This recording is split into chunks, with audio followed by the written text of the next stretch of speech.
thought these guys at the weight that you and I fought, you would find success because I thought you were skilled. 237, that's 11 pounds lighter than the last fight.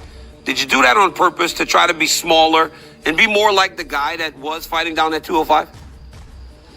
Yeah, I did. I've noticed the smaller I get, the more active I become. My output, my movements are faster. My hips feel better. My high kicks are there. Like at 260. I'm sorry, I did get up to 260 at one point. But yeah, the bigger I got, I found myself depending on my boxing only. And I think with Stipe, my versatility is going to be key. My speed and endurance is going to be key. So, we noticed an improvement in mobility as the weight came off. And I just said, hey, let's keep this going.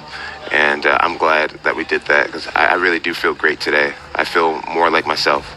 You're just better at those weights opposed to as bulky.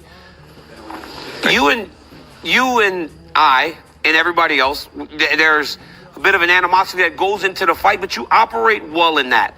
It seems as though with Stipe, you have found things now to kind of almost create a little bit of chaos. Do you just like it more? Like, I'm not going to sit here. Somebody said today, or they said, it's out of question for Stipe to say something about someone's kids.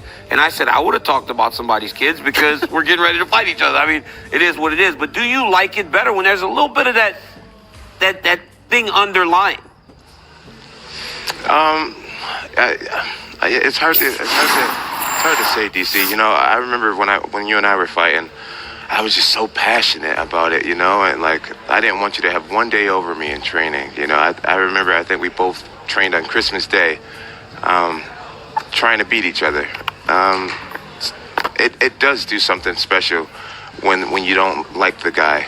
But also I fought guys like Cyril Gain, where we were very respectful towards each other, and we saw how that fight turned out. At the end of the day, I never did anything wrong to Stipe, and I found a video a few months ago where he was in his living room and someone was talking about, me and my legacy, and he was just like, my kids will never look back and look at me as an asshole. And I'll find the quote, but he said it. I'll never forget the way I felt that day. I thought to myself, okay, you're another one of these fighters who hate me for no reason at all. And then when he called me, a bitch, I was just like, all right, it's clear that you don't respect me, and which is unfortunate because I've never had anything but respect for Stipe. I didn't make this stuff up. You never forget how you feel when you hear certain things, and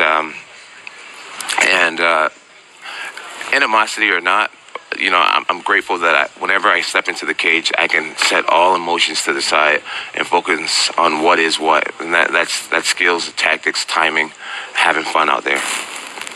Jon Jones, the GOAT champ, it's good to have you back. Good luck on Saturday. Thank you so much.